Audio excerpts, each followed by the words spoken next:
오늘 우리가 함께 나눌 하나님의 말씀은 창세기 44장 25절에서 마지막 절까지 읽고, 그리고 45장 1절에서 8절까지의 말씀을 함께 보겠습니다. 44장 25절에서 45장 8절까지의 말씀입니다. 우리 함께 합독하시겠습니다. 44장 25절, 45장 8절까지 같이 읽습니다. 그 후에 우리 아비가 다시 가서 곡물을 조금 사오라 하시기로 우리가 이르되 우리가 내려갈 수 없나이다. 우리 말제아우가 함께하면 내려가려니와 말제아우가 우리와 함께하니 아니면 그 사람의 얼굴을 볼 수 없나이다. 주의 종 우리 아비가 우리에게 이르되 너희도 알거니와 내 아내와 내게 두 아들을 낳았으나 하나는 내게서 나간고로 내가 말하기를 정령 찢겨 죽었다 하고 내가 지금까지 그를 보지 못하거늘 너희가 이도 내게서 취하려 하려 한즉 만일 재해가 그 몸에 미치면 나의 흰머리로 슬피 음부로 내려가게 하리라 하니 아이의 생명과 아이의 생명이 서로 결탁되었거늘 이제 내가 주의 종 우리 아비에게 돌아갈 때에 아이가 우리와 함께하지 아니하면 아비가 아이의 없음을 보고 죽으리니 이같이 되면 종들이 주의 종 우리 아비의 흰머리로 슬피 음부로 내려가게 함이니이다. 주의 종이 내 아비에게 아이를 담보하기를 내가 이를 아버지께로 데리고 돌아오지 아니하면 영영이 아버지께 죄를 지리이다 하였사오니 청컨대 주의 종으로 아이를 대신하여 있어서 주의 종이 되게 하시고 아이는 형제와 함께 도로 올려 보내소서. 내가 어찌 아이와 함께하지 아니하고 내 아비에게로 올라갈 수 있으리까? 두렵건대 제가 내 아비에게 기침을 보리이다. 요셉이 시종하는 자들 앞에서 그 정을 억제하지 못하여 소리질러 모든 사람을 자기에게서 물러가라 하고 그 형제에게 자기를 날리니 때에 그와 함께한 자가 없었더라. 요셉이 방성대곡하니 애굽 사람에게 들림에 바로의 궁중에 들리더라. 요셉이 그 형들에게 이르되 나는 요셉이라. 내 아버지께서 아직 살아 계시니이까. 형들이 그 앞에서 놀라서 능히 대답하지 못하는지라. 요셉이 형들에게 이르되 내게로 가까이 오소서. 그들이 가까이 가니 가로되 나는 당신들의 아우 요셉이니 당신들의 애굽에 판 자라. 당신들이 나를 이곳에 팔았으므로 근심하지 마소서. 한탄하지 마소서. 하나님이 생명을 구원하시려고 나를 당신들 앞서 보내셨나이다.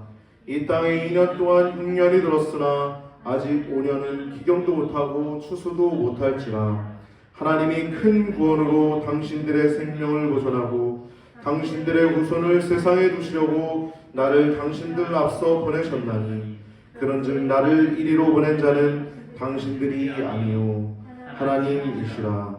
하나님이 나로 바로의 아비를 삼으시며 그 온 집의 주를 삼으시며 애굽 온 땅의 치리자를 삼으셨나이다. 아멘. 오늘 본문을 통해서 우리가 함께 나눌 말씀의 제목은 여호와의 구속사 베냐민을 위한 유다의 탄원과 요셉의 감동이라고 하는 말씀을 가지고 제목을 가지고 말씀을 나눌 때 여러분 큰 은혜가 있기를 바랍니다. 성경은 하나님의 구속사라고 했죠. 그래서 우리가 계속 여호와의 구속사라고 하는 제목을 가지고 벌써 제가 세어보니까 25번 정도 이렇게 왔더라고요.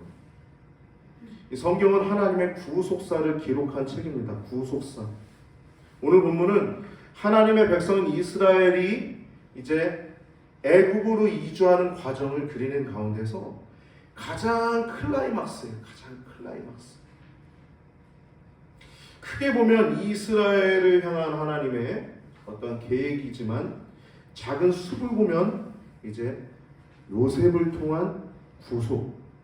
좀 더 구체적으로 들어가면 이 유다의 그 형제를 위한 희생 들어가 있어요. 요셉의 큰 구원을 말하기도 하지만 더 구체적으로 들어가면 그 안에 유다의 형제를 위한 그 희생. 참 성경 정교하지 않습니까? 할렐루야. 오묘하지 않습니까? 예수 그리스도의 대속 사역이 오늘 본문에도 들어가 있는 거예요. 내가 베냐민을 대신해서 제가 벌을 받겠습니다. 죄값 제가 치를게요.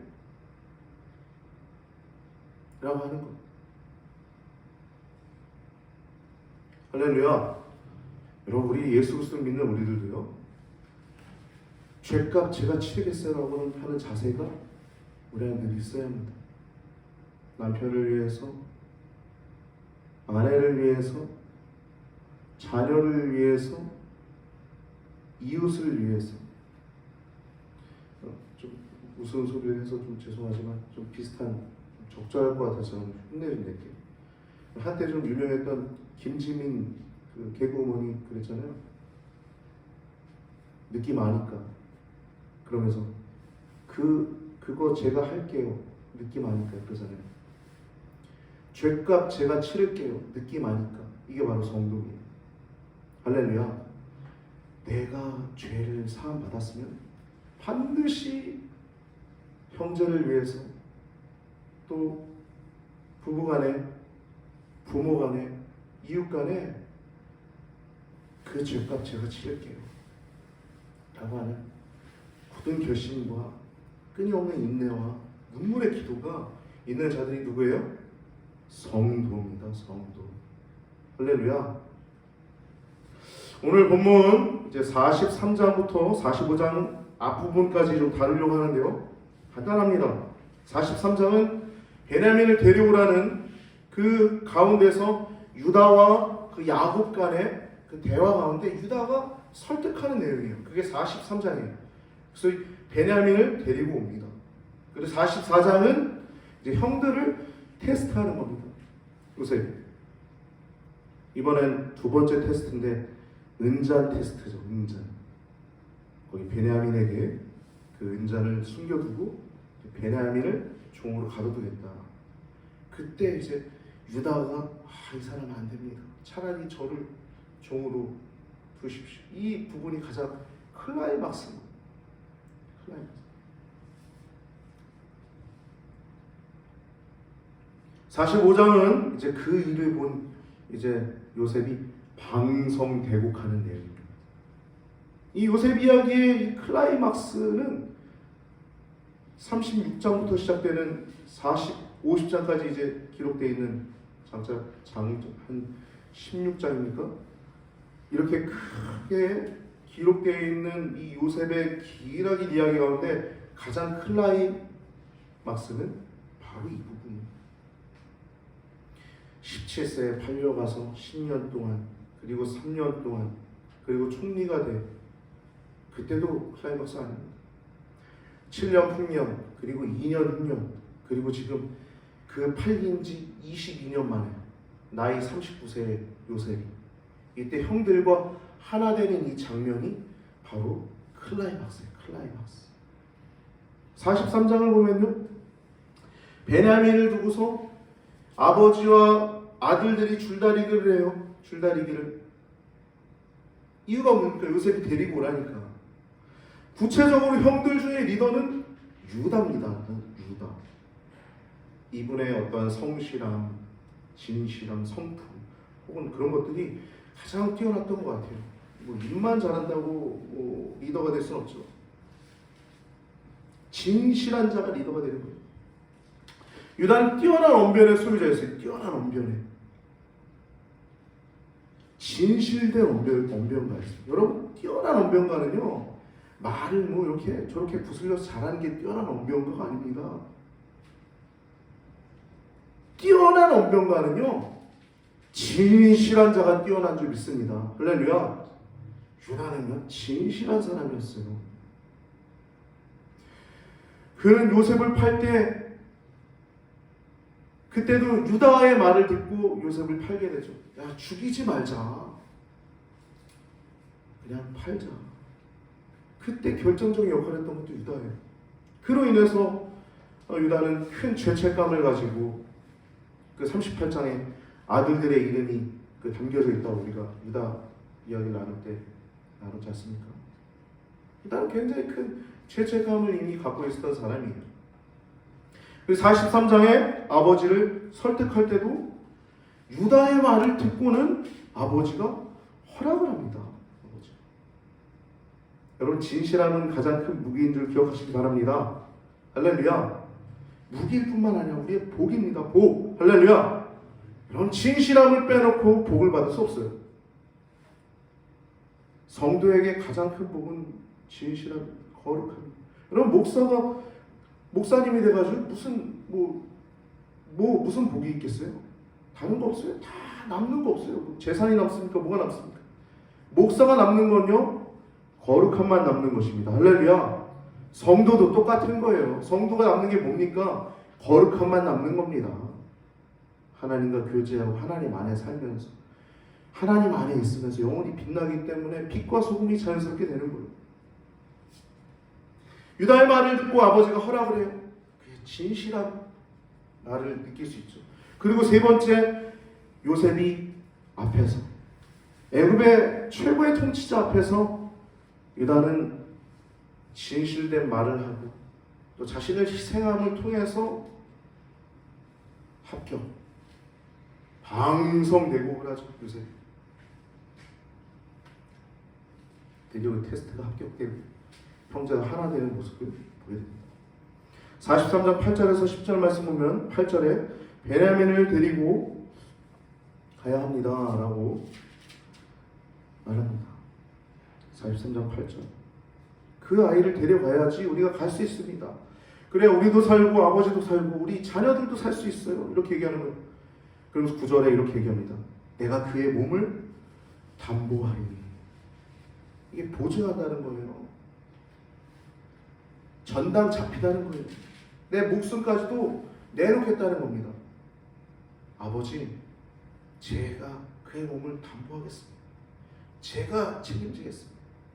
보증하겠습니다. 여러분, 돈을 보증 쓰면 어떻게 돼요? 재산 다 날리잖아요. 지금 이 아이의 목숨을 자기가 담보하겠다는 거예요. 첫 번째. 두 번째, 아버지께서 그렇지 않을 경우 내 손에 그를 물으소서.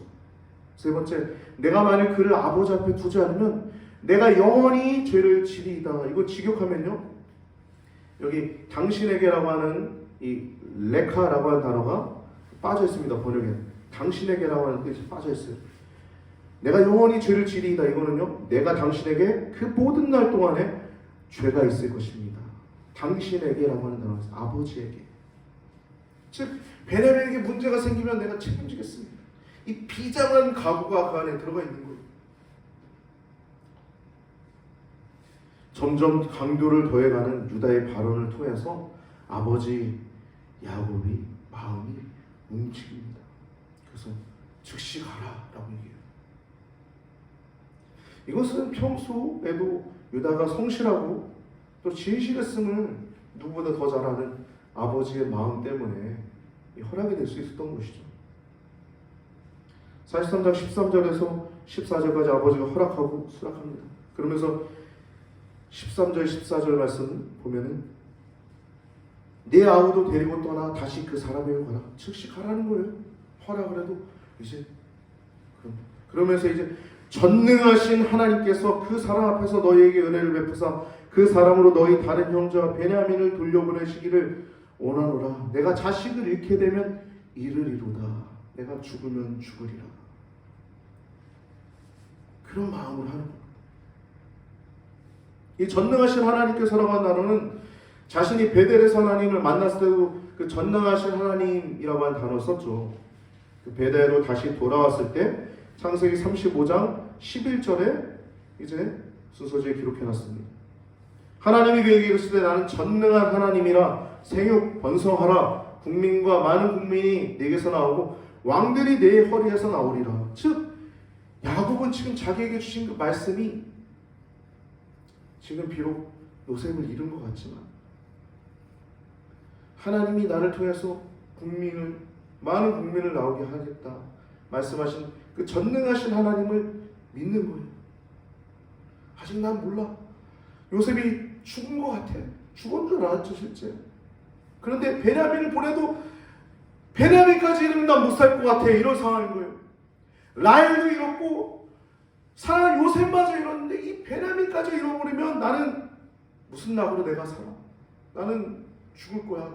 그때 난 그 죄로 인해 난 죽게 될 거야 라고 하는 그 상황 가운데서 이 전능하신 하나님을 얘기합니다. 이 전능하신 하나님이라고 하는 단어는 아브라함도 썼고 이삭도 썼고 야곱도 쓰고 있죠. 이 단어는 엘 샤다이라고 하는 뜻이에요. 샤다이. 이 샤다이는 이 쉐라고 하는 단어와 다이라고 하는 단어가 합쳐진 단어입니다. 쉐는 관계사예요. 관계사. 그리고 다이라고 하는 단어는 충분하다라고 하는 단어예요. 즉 하나님은 자충족적인 분이라는 거예요. 어떤 타 존재의 어떠한 도움이 필요하지 않은 분이 하나님이라. 그게 바로 전능하신 하나님이라는 뜻입니다. 전능하신 나는 전능한 하나님이라 알파와 오메가 스스로 계십니다. 이런 의미가 있는 거죠. 스스로 능력의 근원이 되시는 분이라는 것이 이 전능한이라고 하는 단어 속에 담겨 있는 것입니다. 그 사람 앞에서 너에게 은혜를 베푸사. 어떤 마음이었을까요? 야곱이 외삼촌 라반을 피해 야간 도주를 했던 야곱. 잠도 못 자고 불이 나게 그 많은 무리를 끌고 도망쳤던 야곱. 그게 해결됐더니 이제 형 에서 앞에 서게 된 야곱. 나를 죽이진 않을까? 내 아내와 내 사랑하는 아들들을 해하진 않을까? 그 두려움 앞에 있었던 야곱. 그러나 전능하신 하나님께서 그를 지키시고 보호하셨던 그것을 기억하며 전능하신 하나님께서 너에게 은혜를 베푸사 그 사람 앞에서 그 사람으로 너희 다른 형제 시므온이죠. 잡혀있는 시므온과 베냐민을 돌려보내시길 원합니다. 내가 자신을 잃게 되면 이를 이루다 라고 하는 이 단어는요, 자포자기적인 선언이 아닙니다. 이건 뭐냐면 자포자기적인 표현이 아니라 하나님께 맡기는 거예요. 잃게 되면 이를, 죽으면 죽으리라 나아갔던 그때 그 믿음을 통해서 하나님 역사하셨던 거죠. 지금 그런 상황입니다. 즉 하나님의 손에 모든 걸 맡겨서 하나님의 처분을 겸허히 기다리고 또 기도하는 이 야곱의 모습을 볼 수 있죠. 드디어 이제 만납니다. 16절에 요셉이 베냐민을 봅니다. 요셉이 드디어 베냐민을 상봉한 거예요. 약 22년 만이죠. 애굽에서 팔릴 시 베냐민은 갓난아기였지만 이제는 20살을 훌쩍 넘어서 어엿한 청년으로 변해 있는 베냐민을 보게 된 겁니다. 그를 유심히 애정을 가지고 관심을 가지고 깊은 관심을 가지고 살펴봤을 것입니다. 요셉 베냐민이 함께 온 것을 보고 청지기에게 말합니다. 집으로 인도하고 잔치상을 준비해라. 짐승을 잡고 명령합니다.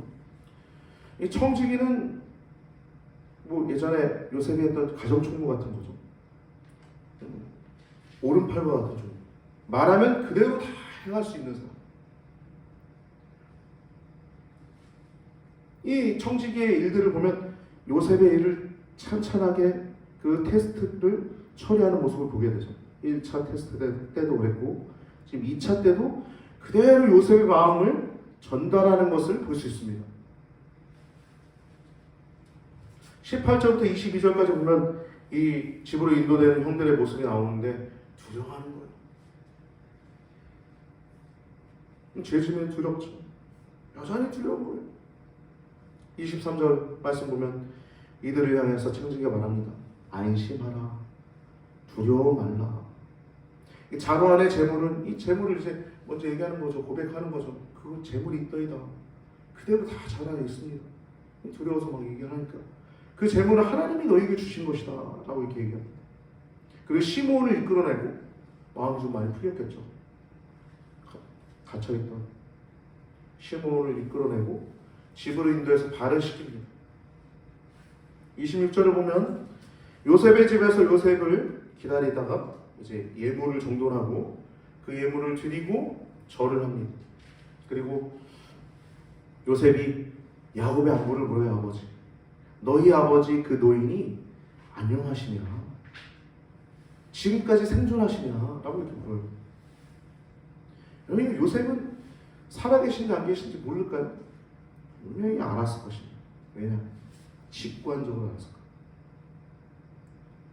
성도는 직관이 있는 직관. 거듭나는 영.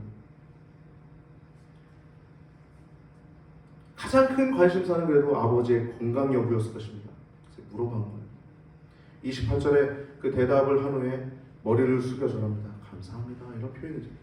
또 절을 해요.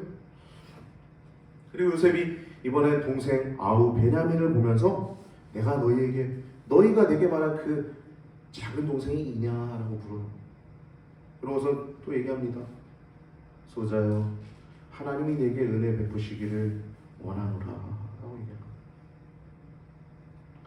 요셉이 베냐민에게 말하면서 그 참을 수 없는 그 감정이 벅차오를 때 급히 울 곳을 찾아서 안방에 들어가서 울고 옵니다.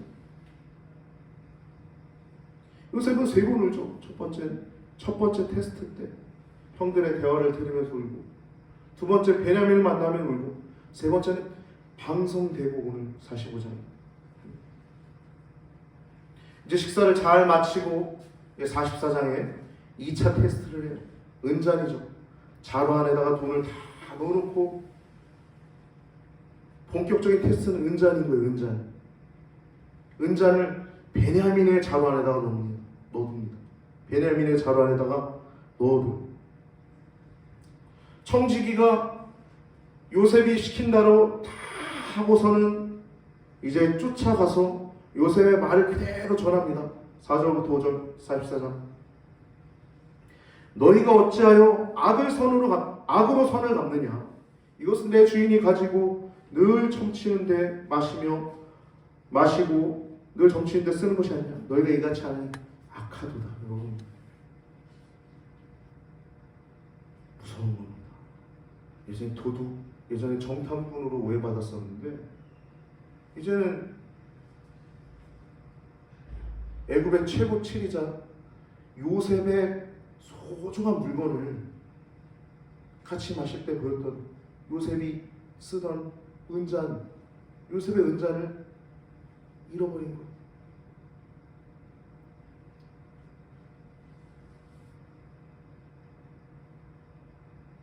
첫 번째 정탐으로 오해받았는데 이번엔 도적으로 몰리게 생긴 거예요. 7절에서 9절 말씀, 형제들이 아닙니다. 저희는 도적이 아닙니다. 표현하니까 9절에 이제 표현하면서 이제 9절 보면은 이제 유다가 이렇게 얘기합니다.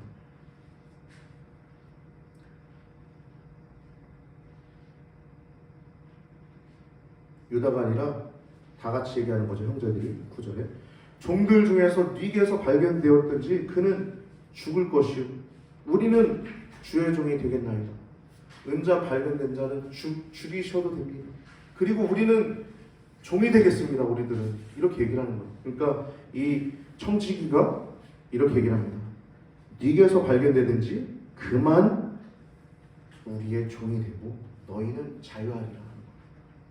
너희는 책망이 없으리라고. 책임에서 자유할 거라는 거예요.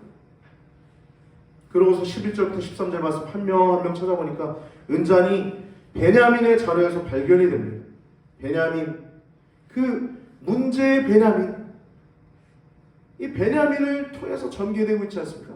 이 내용들이 요셉은 데려오라 하고 유다는 안 된다 하고 형들은 그 사이에서 어쩔 줄 모르고 그 베냐민의 자루에서 발견된 거예요. 성경 참 다이나믹하죠. 아버지의 생명과 연결된 그 베냐민에게서 연결된 거예요. 그리고 타인은 자유를 준다는 거예요. 그 발견된 베냐민만 종으로 삼겠다는 것입니다. 이게 2번째 테스트였어요. 그때 너희 뭐 할 거냐? 어떡할 거냐? 그 형들. 옛날 자기가 팔렸던 그 상황과 똑같은 상황을 지금 만들어 놓는 거예요. 요셉이. 14절 말씀 보면 유다와 그 형제들이 요셉의 집에 이르니 요셉이 오히려 그곳에 있는지라. 요셉이 서 있는데 얼마나 무서웠을까요? 요셉의 모습이. 안 그래도 무서운데 지금은 뭐 판사가 혹은 뭐 사형대 앞에 서 있는 죄수 같은 느낌이었겠죠. 그 앞 땅에 엎드리니. 그럼 엎드림이 몇 번째입니까? 첫 번째는 1차 여행에서 엎드렸고, 2차 여행 때는 요셉의 집에서 엎드렸고, 그리고 아버지 안부를 들은 그들이 머리 숙여 또 절하고, 지금은 가장 큰 두려움 속에서 엎드리는 거예요. 가장 큰 두려움 속에서. 14절 보면 유다 그 형제들이라고 얘기를 하고 있어요. 이제 여러분, 르우벤이 장사인데 르우벤의 이름이 등장하지 않습니다. 유다를 먼저 내세운 이유는 성경의 저자인 모세가 그 유다의 활약상이 두드러질 것을 보여주고 있는 것입니다. 15절에 요셉이 책망합니다. 그러자 16절에 유다가 답을 합니다. 요셉의 책망에 유다가 답을 해요. 엄연히 뛰어남을 알 수 있죠. 형제들도 가만히 있는 걸 가장 뛰어나니까, 가장 적절하게 말을 잘하니까. 유다가 말합니다. 3번에 걸쳐서 당혹함을 먼저 표현해요. 16절에 보면 유다가 하루되 우리가 내주께 무슨 말을 하오리까? 무슨 말을 우리가 할 수 있겠습니까? 입이 1000개여도 10,000개여도 할 말이 없습니다. 이런 얘기예요. 무슨 설명을 하오리까? 두 번째, 그리고 어떻게 우리의 성질을 나타내리까? 지금 그 증거물, 명확한 증거물 앞에서 아무런 변명도 할 수 없다는 표현을 유다가 하고 있는 것입니다. 나아가서 이 모든 일들이 하나님의 손 안에 있음을 인정하는 거죠. 16절 하반부를 보면 하나님이 종들의 죄악을 적발하셨으니. 여러분, 회개는요 하나님이 하시는 겁니다. 우리가 뭐 스스로 뉘우치는 게 회개가 아니에요. 하나님이 우리에게 죄를 드러나게 하실 때 우리는 어떡하오리까 하는 것이 회개입니다. 하나님이 우리의 죄악을 적발하셨습니다. 과거에 요셉을 팔고 아버지에겐 거짓말하고 결국엔 이 모든 일들이 하나님 앞에서 드러나고 있는 처절한 애통하는 마음이 이 형들 안에 있는 거예요. 그 말을 지금 말하고 있는 것입니다. 그리고 제안을 하죠. 우리와 이 베냐민, 이 잔이 발견된 자 모두 다 우리가 주의 종이 되겠습니다 라고 얘기를 합니다. 그러자 17절에 보면 이런 지하에 거절합니다. 그래서 너 아니라, 결코 그렇지 아니라. 잔이 그 손에서 발견된 자만 내 종이 되고 너희는 평안히 너희 아버지께로 도로 올라갈 것이니라. 상황이 똑같죠. 어떻게 상황을 이렇게도 만드는지 대단하죠.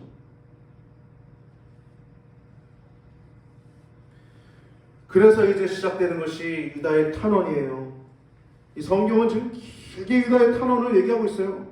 무려 18절부터 44장의 끝까지 유다의 탄원 이야기가 줄줄이 얘기가 나옵니다. 저는 이 글을 읽으면서 울었어요. 눈물이 줄 나기보단 마음에서 어떻게 벅차오르는 감정을 어떻게 못하겠더라.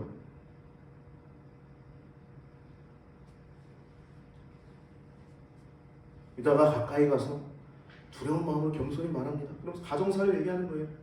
아버지와 아우. 가정 이야기를 통해서 이전에 언급되었던 그 주께서, 당신께서 말씀하셨던 그 아우, 그 언급하셨던 아우와 아버지, 그것을 이제 얘기를 하는 거예요. 자기 가정사, 즉 그 베냐민이 얼마나 우리 가정에서 얼마나 중요한 존재인지, 소중한 사람인지를 호소하는 거예요. 여러분, 18절부터 34절까지는 유다가 혼자서 말하고 있는 건데, 무려 이 가운데는 압이라고 하는 단어가 그 아비라고 아버지를 향한 단어가 17회 등장해요. 그 동생, 그 아우라고 하는 단어, 그 말제 아우, 뭐 이런 얘기가 총 18회 등장합니다. 굉장히 많이 등장하는 거죠. 거의 뭐 절마다 등장한다고 해도 뭐 어렵지 않은 이해가 될 만한 내용입니다. 19절 말씀 보면 이전에 내 주께서 종들에게 물으시되 너희는 아비가 있느냐 아우가 있느냐 하시기에 20절 보면 우리가 내 주께 구하되 우리에게 아비가 있으니 노인이요 그 노년에 얻은 아들 소년이 있으니 그의 형은 죽고 그 어미에 끼친 것은 그뿐이므로 아비가 그를 사랑하나이다 라고 얘기합니다. 노인이 있는데 그가 베냐민을 사랑한다는 거예요. 말제 아들을. 이유를 얘기를 하는 거예요. 형이 죽었다. 그리고 어미가 그만 남기고 갔다. 아비가 사랑하는, 물론 자기들도 사랑하지만 뜨겁게 사랑하는 자다. 이 얘기를 하는 거예요.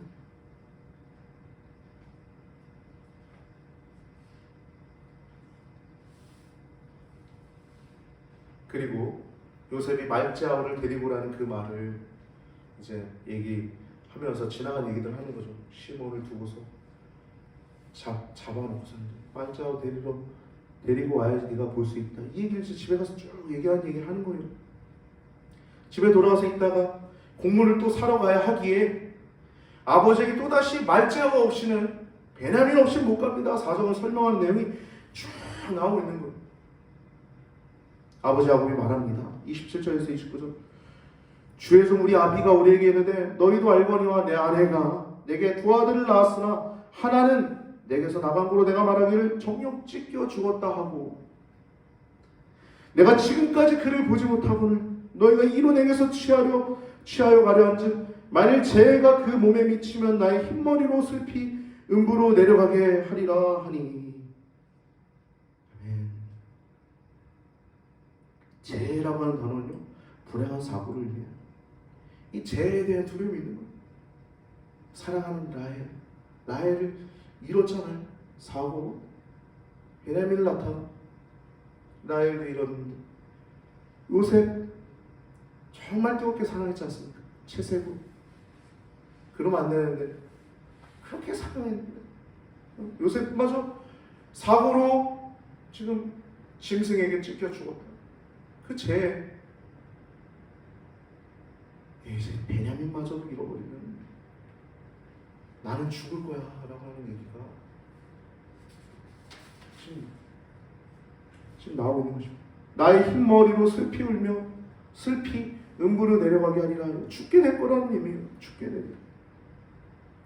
30절에 31절 이제 설명하는 거예요. 그 다음 아비의 생명이 아이의 생명과 서로 결탁되었거늘 이제 내가 주의 종 우리 아비에게 돌아갈 때 아이가 우리와 함께 하지 아니하면 아비가 아이가 없음을 보고 죽으리니 이같이 되면 종들이 주의 종 우리 아비의 흰머리로 슬피 음부로 내려가게 함이니이다.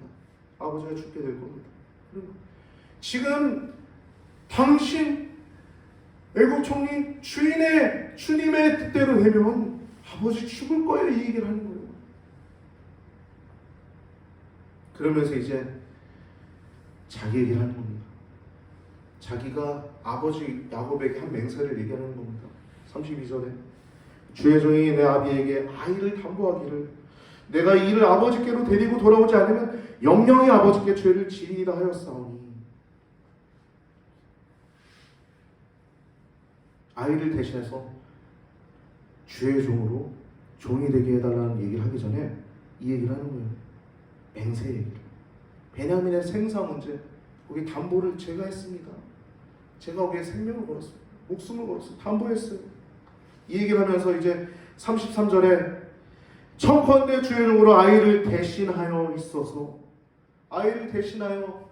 있어서 주의 종이 되게 하시고 베냐민 말고 저를 종이 되게 하시고 아이는 형제와 함께 도로 올려 보내소서. 이게 이 내용의 포인트입니다. 33절 내를 대신하소서. 베냐민 보내주십시오. 질투와 시기심으로 형제를 팔았던 이 형들이 이제는 자기 생명까지도 내놓으면서까지 형제를 사랑하는 지경까지 이룬 거예요. 이게 회개입니다. 회개. 자신의 죄를 미워하고 세상을 등지고 하나님께 향하는 것이 회개. 내가 계산하는 하나님께로 가는 것이 회개. 자기 생명을 내어놓으면서까지 생명을 아끼지 않으면서 지금 자기를 드리는 거예요. 베냐민을 부디 보내주셔서 아버지에게 재앙이 미치지 않게 요청을 하고 있는 겁니다. 45장에 회개한 형들의 진심을 확인한 요셉이 이제 나오는 장면입니다. 1절 보면 요셉이 그 정을 억제하지 못합니다.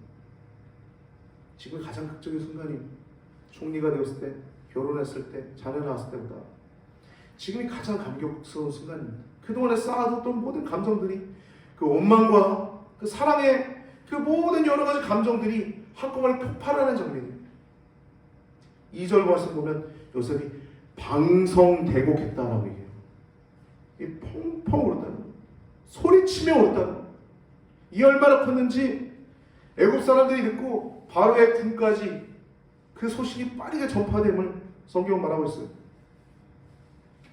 이 요셉의 눈물이 아까 얘기했듯이 첫 번째, 두 번째, 이제 세 번째예요. 억울함의 눈물이 아닙니다. 형들이 이제 스스로의 잘못을 깨닫고 변화가 되는, 그래서 감사에 설린 눈물이, 용서에 설린 눈물입니다. 여러분, 요셉은요 항상 자신만을 위한 삶을 살지 않았어요. 그래서 그 자리에 올라온 겁니다. 할렐루야. 여러분, 누구든지 자기 목숨을 얻고자 하는 자는 잃어버릴 것이요, 자기 목숨을 잃고자 하는 자는 뭐라고 해요? 얻으리라 라고 했습니다. 여러분, 자기 목숨을 사랑하는 것보다 진정 자기 목숨을 사랑하는 것이 무엇인지 하나님 아버지 안에서 발견하는 여러분과 제가 되길 바랍니다. 이타적인 삶을 살았어요. 여러분, 본문도 지금 바로 그 장면이죠. 3절 보면은 요셉이 그 형들에게 이르되 나는 요셉이라 밝히는 거예요. 나는 요셉이라. 얼마나 놀랐겠어요. 어벙벙한 거죠. 이게 뭘 어벙벙합니다, 이 형들이. 나는 요셉이라 내 아버지께서 아직 살아계십니까? 하니까 형들이 그 앞에서 놀라서 능히 대답하지 못하는 거예요. 대답을 하긴 하는데 능히 대답을 못하는 거예요. 이게 생시야? 꿈이야? 진짜야? 이러고 놀라서 능히 대답하죠. 요셉이 가까이 오라고 하는 거예요. 형들이 가까이 가니까 자신을 알립니다. 분명히 알려요. 나는 당신들의 아우 요셉이니 당신들이 애굽의 판자라. 얼마나 가슴을 후벼 팠을까요? 그 말이 형들에게. 난 요셉, 당신들이 판자라. 근데 이 말을 할 수 있는 건 요셉이 상한 감정이 치유됐기 때문에 자유롭게 말할 수 있었던 것입니다. 놀라서 두려워서 벌벌 떨고 있는 형들 앞에서 요셉은 5절에 보면 당신들이 나를 이곳에 팔았으므로 근심하지 마소서, 한탄하지 마소서라고, 한탄하지 말라고까지 얘기를 해요. 그때 내가 왜 그랬지? 막 자기를 막 해야, 그게 한탄하다는 뜻이거든요, 원어로 보면. 그러면서 5절, 7절, 8절 말씀은 하나님이 나를 여기에 보내셨다는 거예요. 하나님이. 왜? 하나님이 구원하시려고 큰 구원을 이루시려고. 이리로 보낸 자들은 당신들이 아니야, 하나님이시라. 하나님이시라. 세 번에 걸쳐서 하나님께서 신본적인 요셉을 발견했습니다. 할렐루야. 여러분, 신앙은 신본적인 것입니다. 우리 스스로의 힘으로 하는 것이 아니에요. 여러분 이 자리에 온 것도 여러분 스스로의 힘이 아니에요. 여러분 스스로 하나님 앞에, 내가 하나님 앞에 늘 죄인이고 내가 하나님 앞에 거룩한 열망을 가지고 찬양을 가져가고 찬양하고 또 말씀을 보고 또 기도하는 것은 하나님의 사랑이 여러분들과 있는 것입니다. 신본적인 삶. 더욱더 신본적인 삶을 살아가시기 바랍니다. 특별히 성경을 보실 때 그러한 우리 성도님들 되시길 바랍니다. 8절 하반부를 보면 당신들이 아니요 하나님이시라 그러면서 하나님이 나로 바로의 아비를 삼으시며, 아니 애굽의 그 초강대국의 왕의 아버지, 좋은 자잖아. 아버지죠, 아버지. 아비로 삼으시며 그 집 바로의 집에 주로 삼으시며, 그리고 애굽 온 땅의 통치자로 삼으셨나이다. 여러분, 이건 자랑하는 게 아닙니다. 이건 하나님을 찬양하는 것입니다. 할렐루야, 할렐루야. 여러분, 하나님 찬양하는, 지금도 여러분들의 삶이 그러하지만 더욱더 찬양하는 여러분과 저의 삶이 되길 바랍니다. 이 대속한 유다는 죄값을 치르겠다, 내가 벌받겠다 하겠다는 거예요. 거기서 요셉이 완전 터진 겁니다. 형들이 정말 회개하는 거야. 자신의 잘못을 뉘우치는 거예요. 용서하는 거예요. 유다는요, 예수 그리스도를 상징합니다. 아브라함이 이삭을 바치려고 했을 때 하나님이 그러지 말라, 그러지 말라, 그 순양을 예비하셨던 것처럼, 그때 대신해라고 하는 단어가 나와요. 이 원어로 똑같습니다. 여기 33절에 주의 종으로 아이를 대신하여 라고 하는 이 대신이라고 하는 단어가 그때 대신이라고 하는 단어가 똑같습니다. 원어로 보면.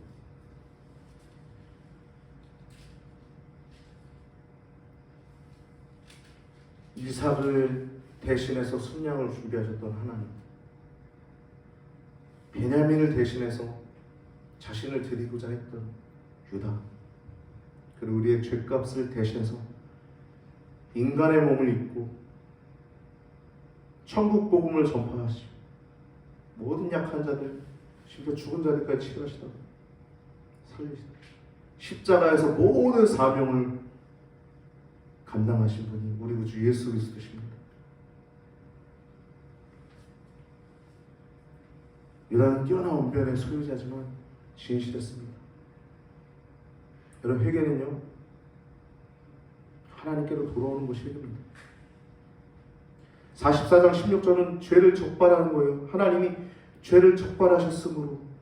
44장 16절, 우리가 어떡합니까 어떡합니까 어떡합니까 하면서 하나님 우리 죄를 적발하셨습니다. 여러분, 죄를 적발하셨으면 우리가 그것에 대해서 회개했으면 회개에 합당한 열매가 있어야 되는 것입니다. 할렐루야. 여러분, 교회는요, 그런 자들이 모이는 공동체예요. 이사야서에 기록된 것을 로마서에서 바울이 얘기합니다. 9장 27절, 남은 자만 구원받는, 이스라엘이 다 구원받는 게 아닙니다. 이사야가 이스라엘에 관하여 외치되 이스라엘 무 자손의 수가 바다의 모래 같을지라도 남은 자만 구원을 받으니, 남은 자가 구원받는 겁니다. 할렐루야. 이 남은 자가 뭡니까? 여러분, 영국의 연합신도회, 오늘날의 그 감리교회 모태가 됐던 연합 감리교회 처음에 생겼을 때, 이게 이 웨슬리로 인해서 나중에 생기게 된 거죠. 이 연합신도회, 영국 감리교회 총칙을 보면요, 이런 얘기가 나와요. 우리 교리와 장전에도 나옵니다. 이 내용이 들어가 있어요. 너희는 이러한 소원이 있으면 들어오라. 그러면서 임박한 진노, 장래의 진노를 피할 소원이 있고 죄로부터 도피할 마음이 있는 자는 들어와라. 누구나 들어오라는 거예요. 그런데 여러분, 이것이 보이지 않으면 내쫓겼어요. 즉, 교회 다니면서도 죄를 죄로 여기지 않고